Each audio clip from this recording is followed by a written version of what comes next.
Hello, this is Hydro speaking, and today I'll be talking about anticipation. So, before we get to anticipation, we need to define an action. What's an action? An action is everything you can do. In stick figure animation, when we talk about actions, we mean jumping, running, punching, kicking, and any other movement. So, now we have an idea of what an action is. Let's move on. An action can be divided in three: preparation, action, the movement itself, and termination. In our community, we usually know this as anticipation and follow through, but termination and preparation are like a general name for them. Okay, so we said we would be talking about anticipation. Let's talk about anticipation. So, what's anticipation? A general definition about anticipation is a movement in the opposite direction of the action. Personally, I find this definition incomplete. In more complicated systems, it just doesn't apply. That's why, with help of some pages, I developed another. Prepare the audience for an action. What does it mean? Crouching before a jump. If a stick figure crouches, it means it's going to jump. Yeah, it could mean he's gonna roll over, but it means he's gonna do something next. So by crouching, you're telling your viewer that you're gonna do something, and the viewer will evaluate according to the context what that something is. Winding up. Well, before you throw a ball, if you wanna throw it with force, with like speed, you have to go back and then forward. You know, some other more abstract definitions or examples of anticipation in which a movement in the opposite direction of the action doesn't apply are focusing on an object and transitions. So, focusing on an object. What do I mean by focusing on an object? Imagine you have a character and an object. You also have your VCam, virtual camera. You are moving your VCam and you suddenly start to center the object and closing in on it. The viewer will ask himself, why is the animator doing that? What does he want me to know? He's obviously hinting you about the object, so the viewer will automatically take that hint and imagine something's going to happen with the object. So that something could be the character picking up the object or anything else. You basically prepared the audience with your beacon. So that's anticipation too, a more abstract example of it, but it's still anticipation. Now for transitions. Transitions, I really want to underline this one, like spotlight, because it's so important, yet nobody does it. Let's take as an example angles.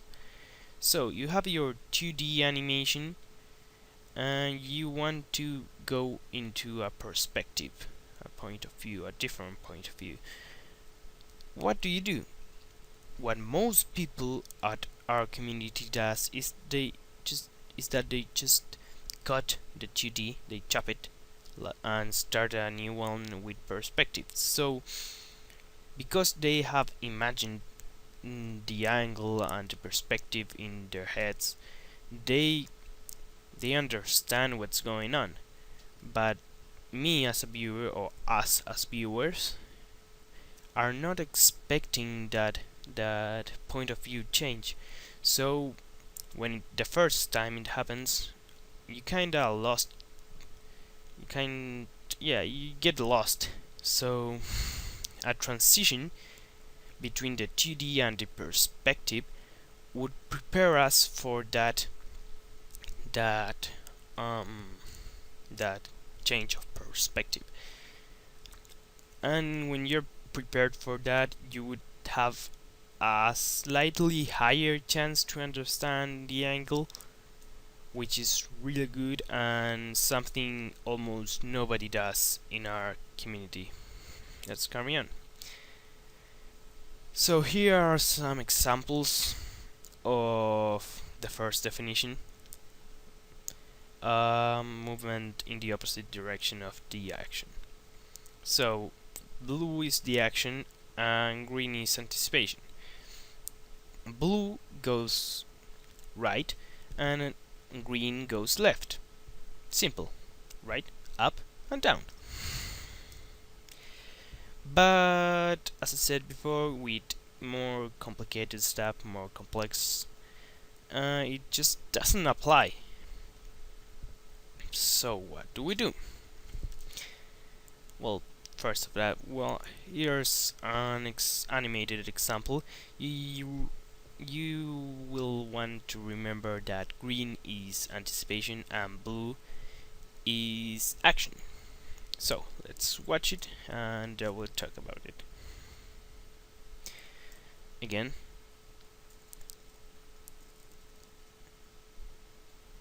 Okay, let's just analyze it. So here it starts. You have your ball and you saw the action was up. I mean, you could just think it was a jump or something like that. But the direction of the action was up. So the direction of the anticipation should go down. And it actually goes down. It stays down for a bit and then action goes up, reaches its height peak and then goes down. That's simple. Then another example with stick figure animation. This is actually a test of mine. It's really old, but it has anticipation. He crouches before the jump. You can see how he bends his knees here, and then he jumps. Blue action, green anticipation. Let's watch this. How nice. So, why is anticipation so important? If you had your stick figure here in this stance and just you went to this in one frame, you passed from your stance to the action in one frame, you ignore all the crouching, it just wouldn't have the force to really reach any kind of height. It would just fall. But when he bends his knees, he crouches and then he extends his knees, he gets the force to actually jump and reach heights. Here's another test of mine. More recent, looks weird because I took frames from the middle of it, so in the beginning looks weird and the ending just stops.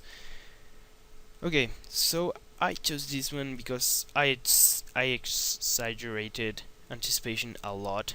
You can see he bends more than necessary and then he throws it. Again, let's watch it animated. Boom.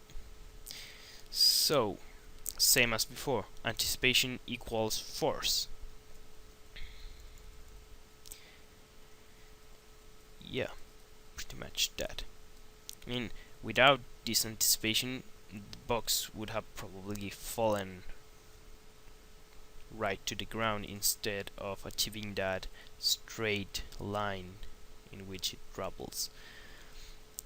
So summing everything up, anticipation. It was a tool animators use to prepare the audience for an action, and what it adds to animation is force, we talked about it, realism, there's no animation, no movement in either in reality or animation that doesn't have anticipation. So always add anticipation. And comprehensibility. What I mean with this is angles. If you, not just angles actually, but everything, if you prepare the audience, if you give a hint to the audience of what's coming next, they're gonna be prepared in some levels, so they'll understand better everything or some things, which is really great because at the end of the day you're doing your animations for the audience. This is where this tutorial ends. I hope you liked it. I'll get better at this while I go, so subscribe. See you next time.